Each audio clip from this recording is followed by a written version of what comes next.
I transmigrated into a wealthy, domineering CEO novel and became the young master. My father is real estate tycoon George. My mother is Amanda from one of Jing City's top families. My sister is the female CEO Sophia. As for me, Ethan Johnson, I'm a good-for-nothing. Luckily, they're all very indulgent toward me. With a start like that, why should I bother? I decided to lie flat and be a playboy and began a beautiful life. Until one day, a mysterious young man showed up and told everyone, I am the real young master of the Johnson family. George, Amanda, and Sophia were stunned when they heard the news. George immediately looked at Amanda. I've been of one heart with you, and you're playing games with me? Amanda looked incredulous. Don't talk rubbish. I'm the eldest daughter of one of Jing City's top families. Who could have snuck out from me without my knowing? Sophia. Man, you've successfully caught my attention, but the consequences might not be so pleasant. Yes, I transmigrated into such a wealthy, aristocratic family. George founded Johnson Realty Group with his own hands, riding the wave of the times to soar, becoming one of the nation's top 3 real estate magnates. Amanda is an old money heiress and one of the world's top fashion designers. At one point, a single outfit she designed sold for a sky-high $30 million. Sophia showed astonishing talent from childhood, always far ahead of the second place in every subject and competition. At only 12, she completed all of Stanford's economics courses and was the Johnson family's designated heir. And me, a good-for-nothing.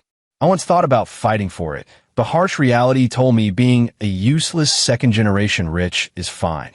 After all, the ancestral tomb hasn't been vandalized. But I wasn't unprepared. Parental indulgence can end any time, and it's common for a worthless young master to be cast aside.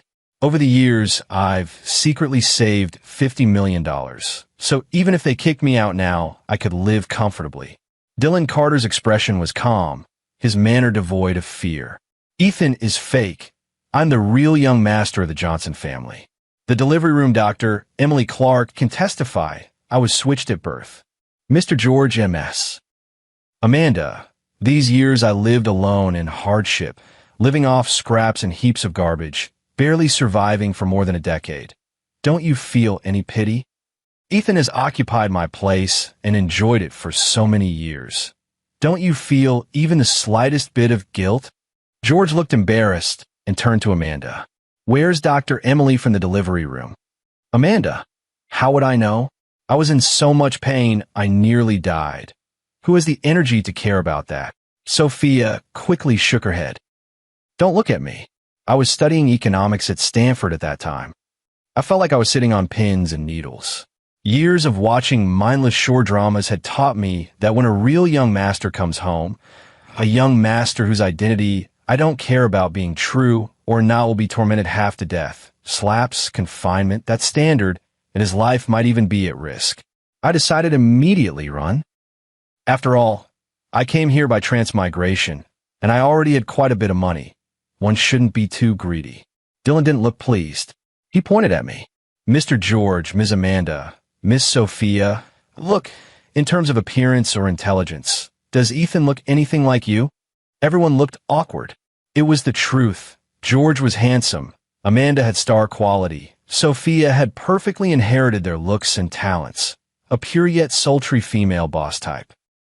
Only I looked like someone you could drop on the street and never find again, and my intelligence was idiotic, roughly at an elementary school level. Dylan continued, They say dragons beget dragons, phoenixes beget phoenixes, and a mouse's offspring digs holes. Do you really think Ethan is your biological son, your real brother? Mom and Dad turned to me with embarrassed faces. Sophia stared at the ceiling, arms crossed, looking like she was lost in thought. I knew I had to say something. Ahem. Let me say a few words. All eyes turned to me. I cleared my throat. I also think Dylan has a point.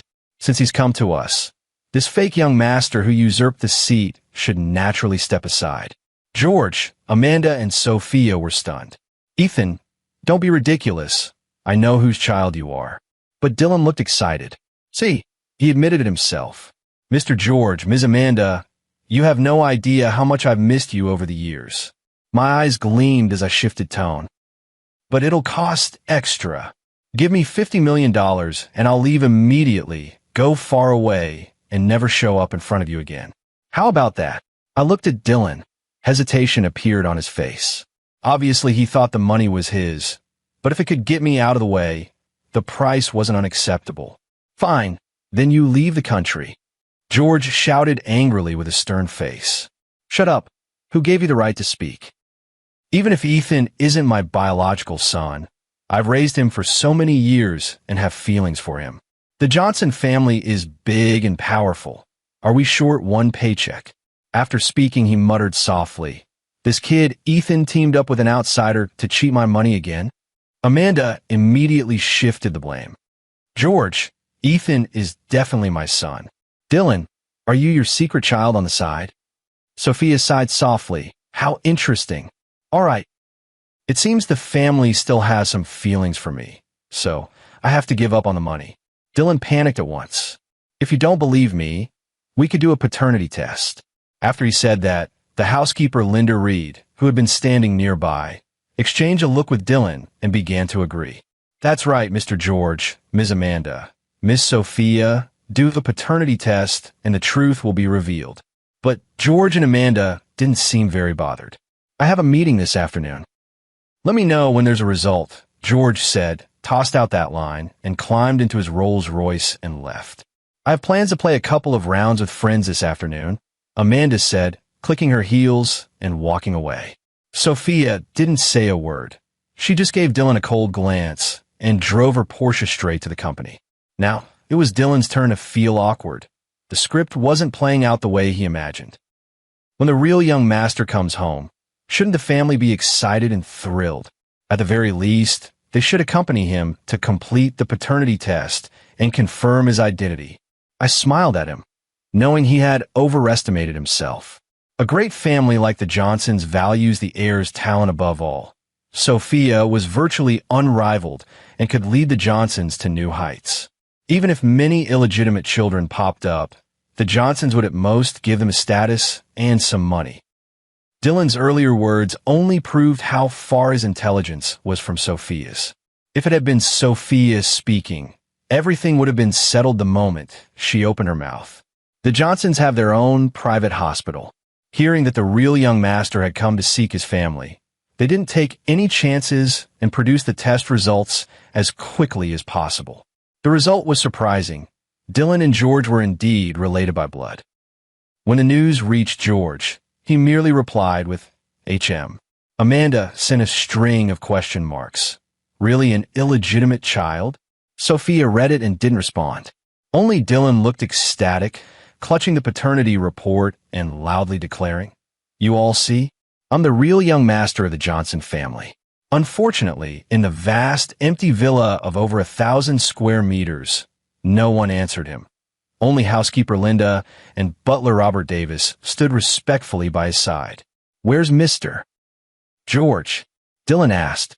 Mr. George is frequently traveling around the country, Robert replied. And Ms. Amanda? Ms. Amanda is preparing for the Milan fashion show and is unavailable. The joy on Dylan's face slowly turned to disappointment. I've been through this scene countless times. Except at Christmas, I hardly see them. The house is cold, but the warm pocket money in my account arrives on time. I patted his shoulder. Mr. George and Mrs. Amanda and Sophia are all pretty busy. You'll get used to it. Dylan seemed to have found a scapegoat and pointed at me. I'm already back home. Why won't this fake young master leave? Robert rubbed his nose. Mr. George said treat everyone equally. The Johnsons can afford it. Mr. George also said there'll be a family dinner tonight. Dylan shot me a look, haughty. Ethan, Mr. George and Mrs. Amanda wouldn't be this concerned about you, would they? They're so busy with work, but came back specially for a family dinner. I was silent. Mom and Dad coming back is not a good thing. The moment we meet, they start praising Sophia and scolding me for lacking ambition, signing me up for all kinds of training classes, but I've long developed thick skin and just bury my head in eating. Thinking that the target of their scolding has switched to Dylan is rather delightful. That evening, Linda prepared a big spread. Dylan changed into his custom new clothes and sat at the table early, waiting. When George, Amanda, and Sophia returned, Dylan burst into tears of joy. Mr. George, Mrs. Amanda already accepted my identity in their hearts. From now on, I will certainly honor you and bring joy to your knees. He shot a provocative look at me. I'll do better than Ethan. George's face went cold. Eat. Dylan immediately busied himself serving rice to the three of them. Amanda frowned. Those chores are for the servants. Dylan stood there awkwardly stunned. Linda hurried over to defuse the situation and enthusiastically served Dylan his rice. Then went on, Mr. George, Mrs. Amanda, Dylan's room has been cleaned. Dylan's eyes lit up, and he immediately pointed to my room. I want to live in that one. What had to happen, happened. The real young master coming home was bound to compete for affection. I didn't hesitate. I set down my bowl. I'll move to school dorms tomorrow. Just give me more living expenses. George and Amanda answered in unison, don't even think about it. Since both paternity tests showed Dylan was George's child, the two of them still symbolically served him some food and said a few encouraging words.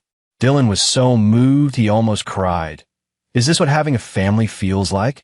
Only your real parents would treat me this well. I love you so much. Ethan, you probably never felt this, right? But George and Amanda ignored his implication and instead looked up at me. You're not allowed to move to the school. There are over 100 rooms at home. Isn't that enough for you? Actually, I did want to move there, to play some Wild Rift and flirt with girls. How fun would that be? This house, apart from a bed that took up dozens of square feet and a dining table over 100 meters long, was just cold. Sophia, move next to me and play Wild Rift with me at night. I immediately thought of that usually domineering CEO, the girl in the game who spouted obscenities, and I shook my head at once. No. Dylan looked very aggrieved. Miss Sophia, actually I can play too. I'm pretty good with the gun. I nodded repeatedly. Yeah. Asking to play with you. Sophia nodded coldly. In a couple of days. I'm busy today. I secretly breathed a sigh of relief, while Dylan was full of excitement. Great, Miss Sophia really accepted me. Dylan transferred schools and joined me at the private elite school. In the morning, he excitedly had the driver take the Benz to drop him off, and even wanted to cruise a couple of laps around the schoolyard to show off. I knew he wanted to brag, but the driver looked awkward. Which young master would embarrass himself like that and become a joke in the circle by tomorrow? In the end, Dylan put on his young master attitude, and the driver still gave in. I smiled and rode my bicycle slowly behind them. When we arrived at school, the playground indeed had a crowd around it. Where did this bumpkin come from, showing off in a crappy Benz? Probably another family's illegitimate son, brought back to play at being a young master. So embarrassing, acting like a fool. The parking lot beside the playground was full of all kinds of luxury cars. Many classmates had driven themselves. I don't like showing off.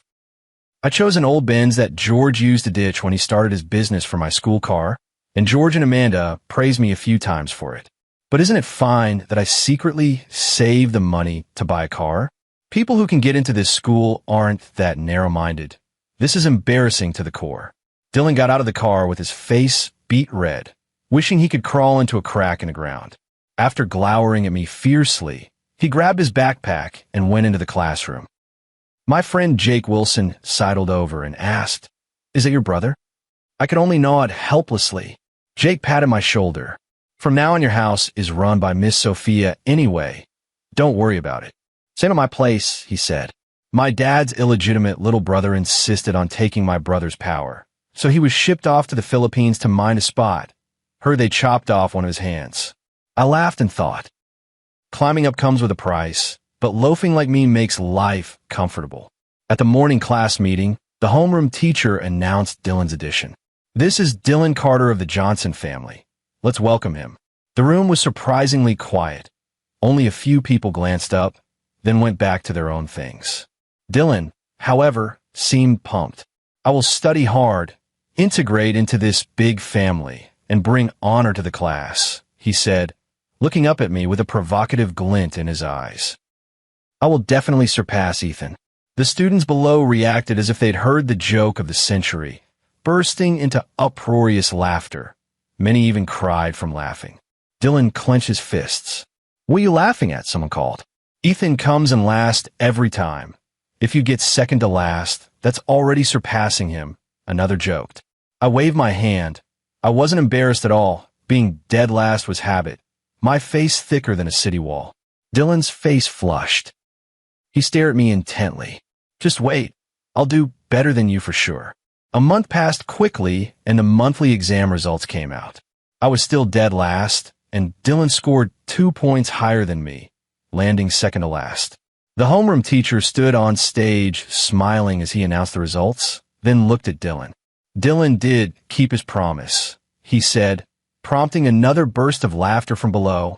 "Students at this private elite school enjoy the best educational resources. Influential families invest heavily, and from a young age there are endless training programs, so their results naturally far exceed those from ordinary schools. Except, of course, me." Dylan's result was unsurprising, but he was still somewhat pleased. "Ethan, no matter what, my score is higher than yours," he said. When we got home, Dylan happily announced the news, conveniently omitting that he was only second to last, and instead saying he scored better than me. George and Amanda showed no change in expression and only offered a few simple words of encouragement. Dylan immediately felt aggrieved. "Mr. George, I did so well on the exam. Aren't I going to get some real reward?" George looked up. "How well did you do?" Dylan looked awkward, clearly embarrassed to state the exact score. Sophia stood nearby with a cold face. "The stuff you're learning now, I finished in elementary school," she said. "When I was your grade, I was already studying Stanford's economic theories, learning differential geometry and non-equilibrium statistical mechanics. I've won so many certificates. Selling scrap for a year would fill several trucks," she added. Dylan's face gradually turned the color of pork liver. Amanda chimed in.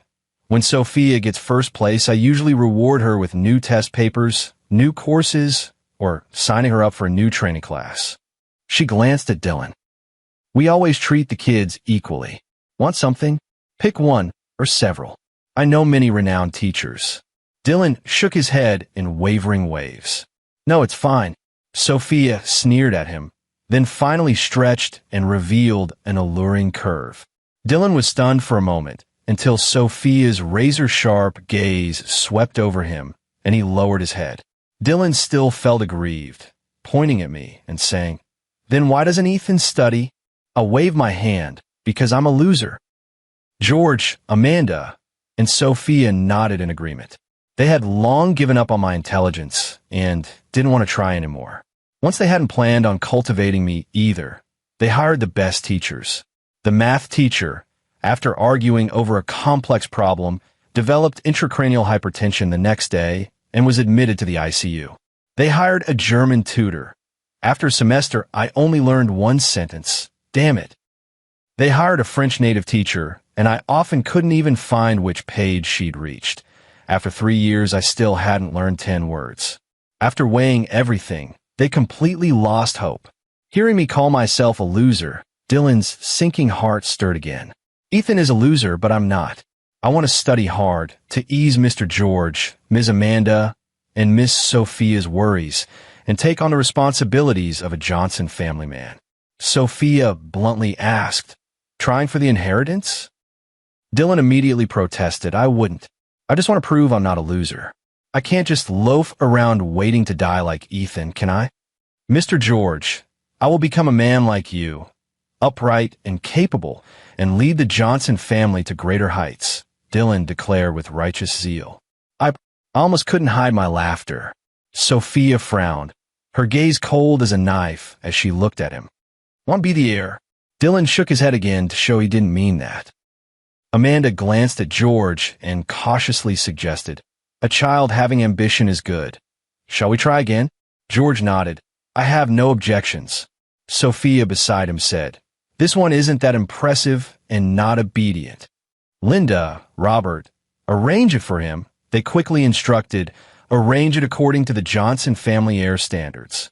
They hurried to carry out the orders, especially Linda, whose joy was almost impossible to hide. She was happier than at Lunar New Year. I was puzzled. What was this old woman so excited about? He's not even her son.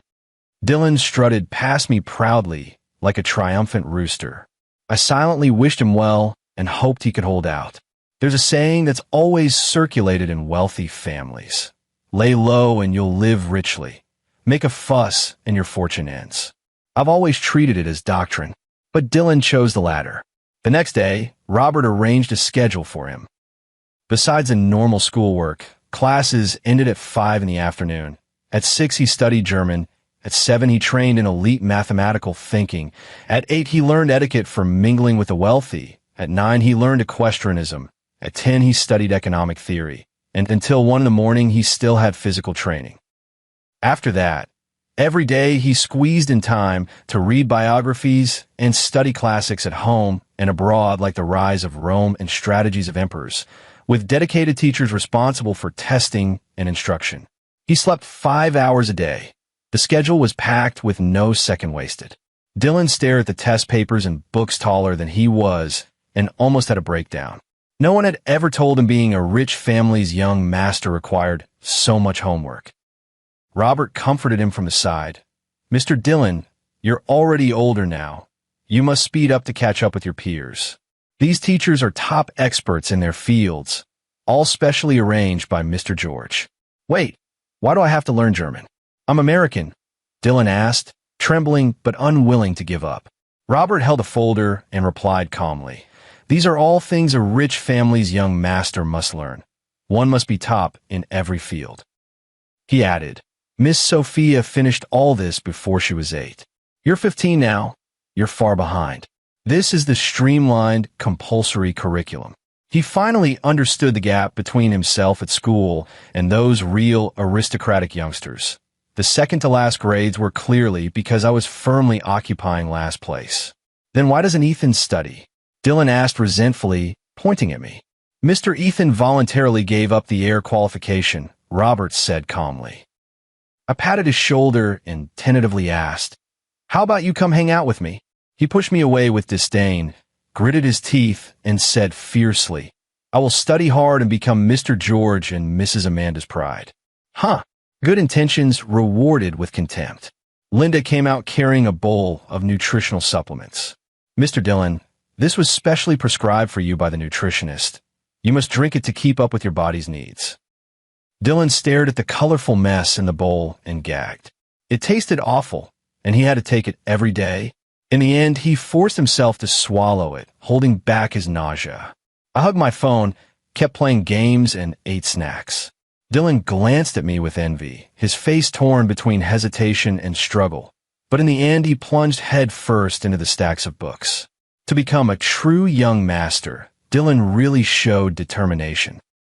Leaving early and coming home late, studying like crazy for 2 months, earning even Robert's nod of approval. This attitude is indeed on point. The day to check the results arrived quickly. The family sat around together. Behind them, the teachers who had been lining up to teach Dylan stood waiting to inspect his learning outcomes, since this affected their performance bonuses. George pulled out a booklet he had prepared long ago and asked, "The turning point in Caesar's life in the history of Rome?" Dylan tentatively answered, "Marrying Queen Catherine?" "No, conquering Gaul." George's face darkened. He continued, "Say a few common German phrases." "Fusiket." George's face went a bit black. "Anything else?" Please." Everyone burst into uproarious laughter. To be fair, he's still smarter than me. He learned one more German phrase. In the end, George's face turned the color of pork liver, his hands shaking with anger. Amanda snickered quietly at his side. "George, you really don't have the knack for having sons." The German teacher behind them was so furious he collapsed to the floor. The scene immediately descended into chaos, and the examination ended on a sour note. George said nothing and stormed back to the office, clearly in a very bad mood. Amanda laughed without a care and still went off to play ball with friends. Only Sophia patted Dylan on the shoulder. "Forget it then. That's pretty embarrassing." Dylan looked resentful, refusing to give in. In the end, Dylan fell off his horse and was hospitalized because he had pushed himself too hard during equestrian training. Looking at the empty villa, which had lost its former liveliness, I decided to go to the hospital to see Dylan. Without him around, a lot of the fun was gone. Just as I reached the door of the ward, I heard a heated argument inside. From the sound, it seemed to be Dylan and Sophia. I pressed my ear to the door and listened for a while. The two of them seemed to be playing a battle royale. I dragged over a small stool, took out a pack of sunflower seeds, and started eating. The little brother had finally fallen into the hands of a feisty girl. Sure enough, before long the voices came through. You parachute like you're riding a rocket, land and die. Going to reincarnate or what? You can crash into a tree driving a Jeep? You failed the second driving test 10 times, right?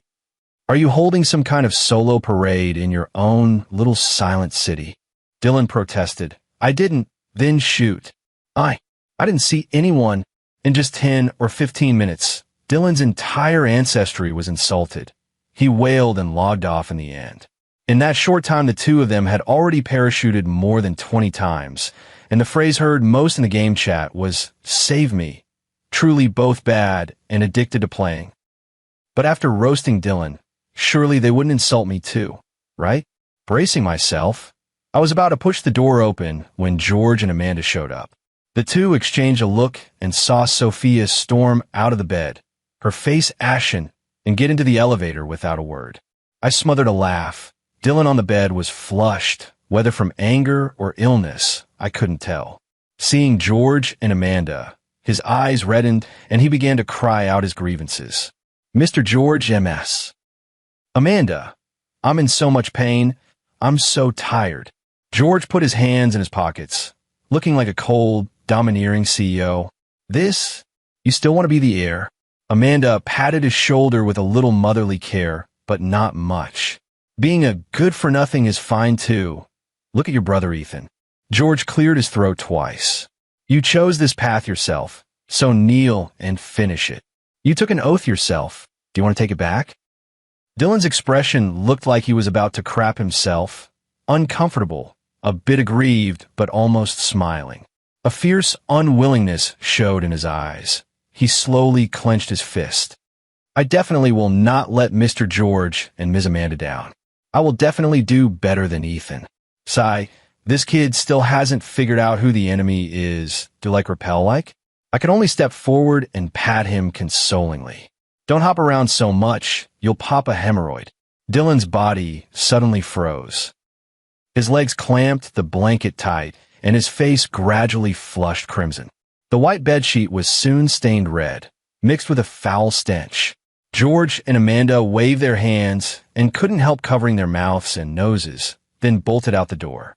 Well, it seems I'm not very good at comforting people either. After being discharged, I thought Dylan would keep burying himself in study, shining on for his dream of becoming the heir. But unexpectedly, he stopped putting effort into studying and began looking for other shortcuts. He somehow found out that I had an arranged marriage match. Chloe Bennett, daughter of the top Bennett family in Jing City, had been betrothed early on to the Johnson family. Only then did I remember that the book did indeed have such a marriage arrangement. It's just, I nearly jumped for joy. The woman called Chloe, nicknamed the Black Princess, was known for preferring strong black men. Her reputation was already ruined. Back when the Johnsons hit some hard times, George had no choice but to agree to this marriage to get the Bennett's help. In wealthy families, spouses doing their own thing is common. I had conveniently forgotten about this, but Dylan dug it up and wanted to go make the match for me. Mr. George, Ms. Amanda, Ethan is such a loser. How can he be matched with the Bennett family? Wouldn't that disgrace the Johnson name? Chloe is a true society lady. Ethan, idle and uneducated, surely isn't worthy of her. I've been studying hard recently and have made some progress. Chloe and I are a good match, suitable in talent and appearance, from equivalent families. Why not let me marry her instead? I almost laughed out loud. Making one more plea doesn't count as making great progress, does it? Still, talent and beauty did sound rather fitting. George frowned. Marrying into the Bennetts had been unavoidable before, but Chloe's reputation was beyond saving, so they delayed it as long as possible. Amanda acted indifferent, trimming her nails. Seeing George and Amanda hesitate, Dylan grew anxious. "Mr. George, Ms. Amanda, I'm your son too. Although we didn't grow up together, blood is thicker than water. I'm not trying to break up this family. I'm here to share the burden. Please don't ostracize me, okay?" Dylan looked full of grievance, teary-eyed. Amanda softened quickly and glanced at George. "Why not let him go?" George pondered for a moment. "The intended match is Ethan. We need to see what he thinks." The four of them looked up and fixed their eyes on me. I was thrilled inside, but kept a reluctant expression. Couldn't let them see through me. Although Chloe and I are truly in love. Before I finished, Sophia had already started retching beside me. I cleared my throat a couple times to cover the awkwardness, then declared righteously, "But Dylan has been wandering for over 10 years. I pity him." I looked up at an excited Dylan and extended my right hand. "So, it's settled? Double celebration?" Dylan hadn't expected me to be so generous and was a bit surprised, but when he saw my outstretched hand, the two of us slapped them together hard. "It's a deal. Ethan, you can't go back on this." I quickly waved my hand. "Of course not. Sophia. Works for me. That piece of land from the Bennett family is mine for sure." With our agreement reached, George and Amanda for once showed a few smiles. Coincidentally, there's a family networking banquet with the Bennett family in a few days. "Dylan, you should come along." Dylan nodded excitedly, then turned and tauntingly looked at me with pride. "Ethan probably hasn't been to such a high-class banquet, right? Why not bring him so he can see the world?" He seemed pretty pleased with having stolen my fiancée. Let's see if he cries later. These events are all about business backslapping, but just thinking about the top-tier food at the banquet made my mouth water. Then I'll go. The Bennett family's dinner was on the top floor of the Starry Hotel, mainly to discuss matters in the Southern District. Dylan wore a tailored suit with a bow tie to the collar, quite flashy, but I thought he looked like a nightclub waiter.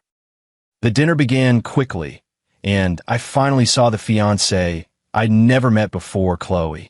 She wore a black evening gown with a deep V neckline, tall and fair-skinned. Dylan was immediately captivated. I thought to myself that her skin was about 87% truly fair, but the remaining 13% might be a little dark, yet as long as Dylan liked her, fine. George took Dylan around to meet some leading members of the Bennett family and introduced him as the family's future son-in-law, while Sophia negotiated with the Bennett delegation about the Southern District. This time the Johnson family came with sincerity, and the talks went quite smoothly. I found a corner and started showing off the caviar, black truffle, and tuna. The fish was exceptionally tender, melting in the mouth with a strong truffle aroma. Not long after, I heard Chloe's furious voice. "You idiot! Have you never seen a woman in your life? I haven't even married you, and you want to hold my hand? If we're married, won't you still want to sleep with me? Shameless, obscene, lecherous." Chloe pointed at Dylan's nose and cursed, the domineering air of a Beijing socialite on full display. Dylan stood there awkwardly, his face flushed, wishing he could sink into the ground. He had only meant to hold Chloe's hand. After all, she was his fiancée, but she had reacted like a cornered cat. Members of the Bennett family frowned slightly. "George, hasn't your son been taught any manners?" George looked embarrassed, his eyes drilling into Dylan like knives. His son had been caught misbehaving in public, and his face was ruined. Chloe took advantage to act coy. "Daddy, just try to grab my chest." George's face turned dark as liver, and he slapped Dylan across the face. "Ungrateful brat, apologized to Miss Chloe." Holding his swollen cheek, Dylan's eyes red with grievance, he said, "Mr. George, isn't Chloe my fiancée? I can't even hold her hand." Laughter erupted instantly. Everyone mocked this Johnson boy for knowing no etiquette. No matter how trashy one's private life, one must still put on appearances in social settings. George grew even angrier and slapped Dylan again, this time on the left cheek. Dylan trembled all over. "Ungrateful brat, get out of here." Despite the little episode, the marriage between Dylan and Chloe was a done deal. After all, Both sides were focused on the Southern District. Inside the Johnson family villa, George loudly announced the news to everyone. Linda, Robert, you two worry about this. Whatever Chloe should be given, the Johnson family will not skimp. Although it was only a marriage alliance, the family's face still mattered. Robert immediately took orders and went to make arrangements, but Linda stood frozen in place, her gaze fixed on Dylan's face. Dylan looked guilty and lowered his head, not daring to meet Linda's eyes. I was startled. These two probably had a history, but with George and Amanda present, Linda ultimately nodded and went to do as told. Sophia watched Linda's departing back and thought, "This person is suspicious." After Linda left, Dylan completely relaxed and patted his chest, promising he would study hard and not bring shame to the Johnsons. George and Amanda encouraged him a bit, then went back to their own business. The empty villa again held only Dylan and me. Given Linda's unusual behavior today, I stayed cautious and moved a small stool to the third-floor corner to watch Linda's movements downstairs. Linda went out several times that afternoon, carrying many bags of various sizes. She forced calm as she entered the kitchen, but her nervous little steps betrayed her. In the evening, Linda went to Dylan's room to deliver nutritional supplements and locked the door behind her as she left. Dylan didn't notice and stayed inside the room. Curious, I shifted to the second floor and continued watching Linda. About half an hour later, Linda changed into a sexy skirt and stockings outfit and quietly slipped into Dylan's room. Me? Oh shit, big scandal. I hurriedly pulled out my phone and started recording at Dylan's door. Inside came two heated voices. "Linda, I'm hot, I'm so hot." Linda was her name. I almost dropped my jaw. That's so intimate to call someone that. "Good, Dylan. Do you still love me?" "Of course I do," Linda said coldly. "Then why did you go arrange a marriage with the Bennett family? You promised me you'd become the young master of the Johnson family and marry me." I just... Mr. George forced me." "I don't believe you." Then there were a bunch of weird sounds that went on for more than half an hour before the noise gradually died down. So that's what their relationship was. No way. I have to send this to George and Amanda to see. I sent the recording straight to the family group chat. Moments later, stoic George. "Cool, Amanda. George, you've grown bolder, daring to seek out a woman behind my back." "Oh shit, no, I'm coming back right now." Sophia. "Interesting, Ethan, you're faster than me." In less than half an hour, roaring engines sounded outside the villa. George and Amanda stormed in angrily, followed by a curious Sophia. At that moment, Linda and Dylan came out of the room disheveled, clinging to each other, perfectly in view of everyone. 10 pairs of eyes met, and the atmosphere immediately became awkward. Dylan dropped to his knees with a thud. "Mr. George, Ms. Amanda, Linda and I truly love each other." Linda knelt too, cried her heart out, tears streaming like pear blossoms. "Please, Mr. George and Ms. Amanda, bless us." George and Amanda. Sophia. George covered his eyes. "I'm not your father. I don't have a son like this." Linda cried even harder. "As long as I can be with Dylan, I'm still willing to be a servant." "Mr. George, I will be filial to you and Ms. Amanda." Dylan's face flushed red as he kowtowed too. "Ms. Amanda, I've found true love. Linda is my true love. I want to marry her and make her happy." Amanda was shaking with fury. "If you lack motherly love, I can give that to you, but marry her? She's already menopausal. What are you thinking?" Upon hearing this, Linda immediately said, "Ms. Amanda, I'm only 48. With some treatment, my periods can return. I can give Dylan children and provide heirs for the Johnson family." Amanda covered her face, unable to watch. "Don't call me Ms. Amanda. I'm younger than you. I'd prefer you call me Madam." "Linda." "Okay, Ms. Amanda." Amanda. Sophia stood with her mouth open wide enough to fit an egg, still in shock. Even someone as formidable as she had never seen a scene like this.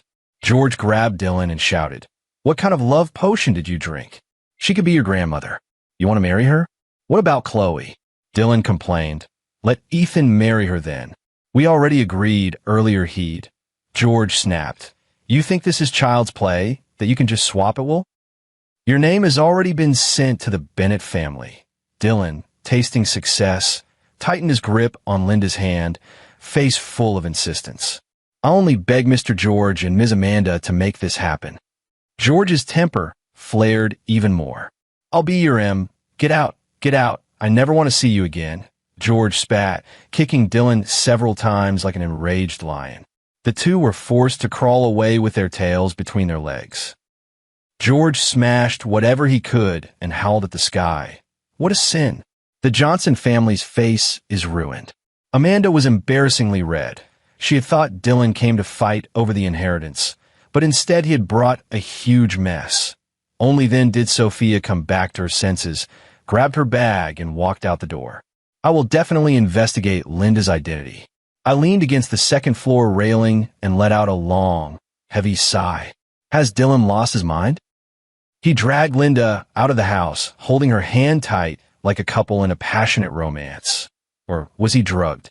George was so angry he didn't come home for 3 days, and Amanda even declared she was going to France for Fashion Week and cut off Dylan's allowance. Dylan swaggered into Linda's room, and the two of them started living shamelessly together.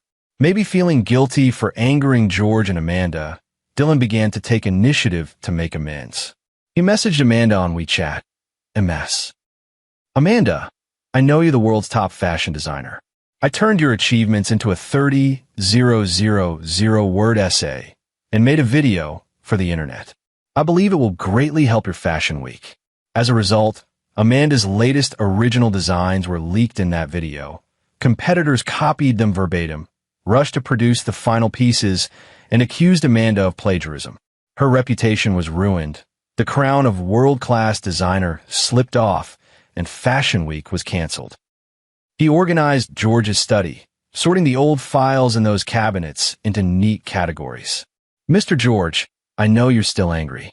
I've tidied your study. I hope when you come home it feels fresh and new. When George returned, he couldn't find the previously organized contracts and bids. Billion-dollar projects were lost. He prepared breakfast for Sophia to win her favor, but she turned out to be allergic to seafood, and he sent her to the hospital. Meanwhile, there's no secret that can't leak. News that the Johnson heir was going to marry the housekeeper spread across Jing City like wildfire. Many gossip mongers even made videos and short stories, and the matter blew up, ranking in the top 3 trending topics online and still gaining steam. The Bennett family exploded in anger, tore up the marriage contract with the Johnsons in front of the media, cut off all cooperation, and vowed to hold the Johnsons accountable for breach of promise. Johnson Realty Group's stock fell accordingly, the company's market value evaporating nearly a third. George and Sophia were frantic, so another family meeting was called.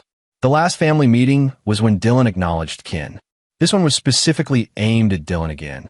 It was exactly as I'd said before. Don't fear a rich brat's debauchery. Fear him running amok. I knew I had to step up, otherwise if Dylan kept going the company would be ruined. Who would I go to for money? I suggest sending Dylan to study in South Africa, I said outright.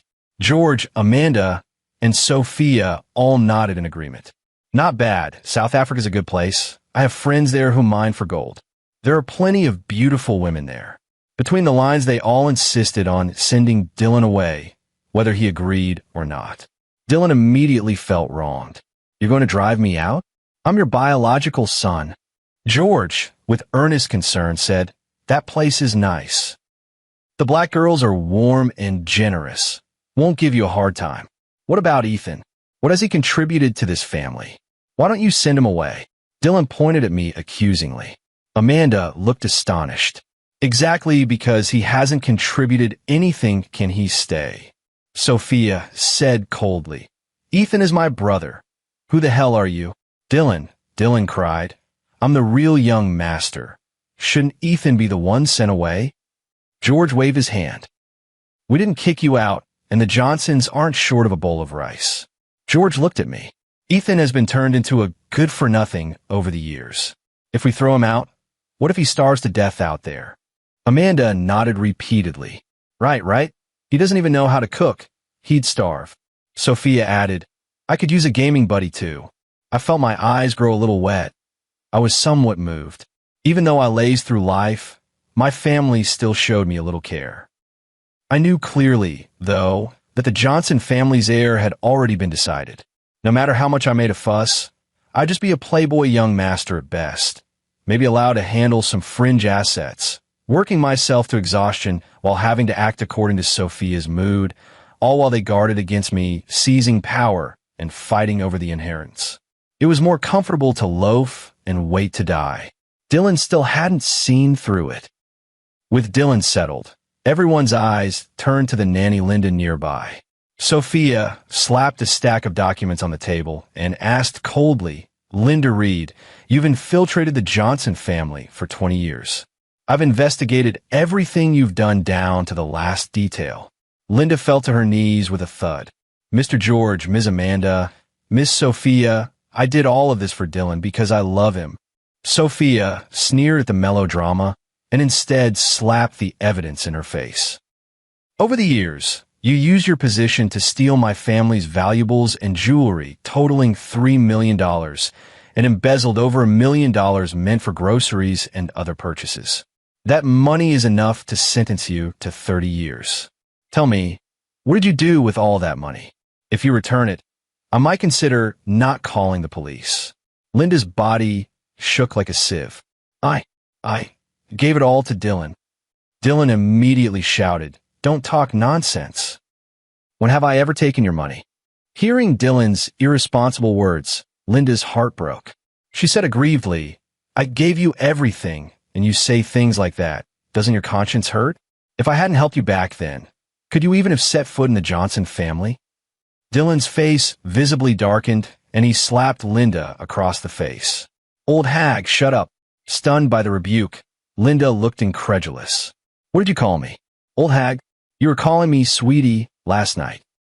Saying that, her tears finally could not be held back. "Dylan Carter, you heartless scoundrel. Since you won't take care of me now, I have nothing left to hide." Dylan's face changed drastically. He scrambled to stop Linda and tried to clamp her mouth shut. The two of them turned on each other and immediately started fighting. But Linda was older and quickly got pinned to the ground and beaten by Dylan. Sigh. So their relationship wasn't as unbreakable as they claimed. Sophia seized the moment and ordered the bodyguards to pull them apart. "Linda, tell me, what really happened?" Linda's hair had been roughly pulled out and her eyes were red. "Dylan's identity is fake. He's not the Johnson family's young master. For the paternity test, I used Ethan's sample." George was stunned this time. "That was the Johnson family's private hospital. How could you?" Linda continued, "The doctor who did the test, Michael Brown, is my sister. The story about the babies being switched at birth was something I had Dylan make up." Amanda let out a long breath. "I said this idiot isn't mine." Sophia was clearly angry and looked at Dylan, whose face had gone ashen. "Man, you're courting death." Dylan looked unwilling and made a final plea. "Mr. George, Ms. Amanda, don't listen to her nonsense. She's a lunatic who went crazy wanting to be the Johnson family's lady. She seduced me. She's shameless.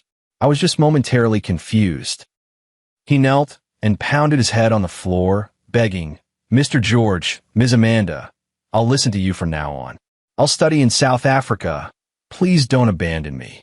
Linda ripped at Dylan's face in fury. "You're the shameless one. Who was it that knelt before me like a dog back then, called me Linda, and asked me to help you get a foothold in the Johnson family? And you? I'd only been a young master for a few days, and he was already planning a marriage alliance with Miss Chloe, leaving me behind. If I hadn't drugged him that day, you'd probably have kicked me out. What a scumbag." I nodded. "Pretty scummy indeed." With that, the truth was completely revealed. Dylan's face flushed and paled repeatedly until he finally fell to his knees with a thud. George narrowed his eyes. "Then send him to South Africa?" Sophia sneered and shook her head. "No, send him to Thailand. Isn't he so into women? He doesn't even spare 50-year-olds. Then let it be a woman for once." Dylan's face changed drastically.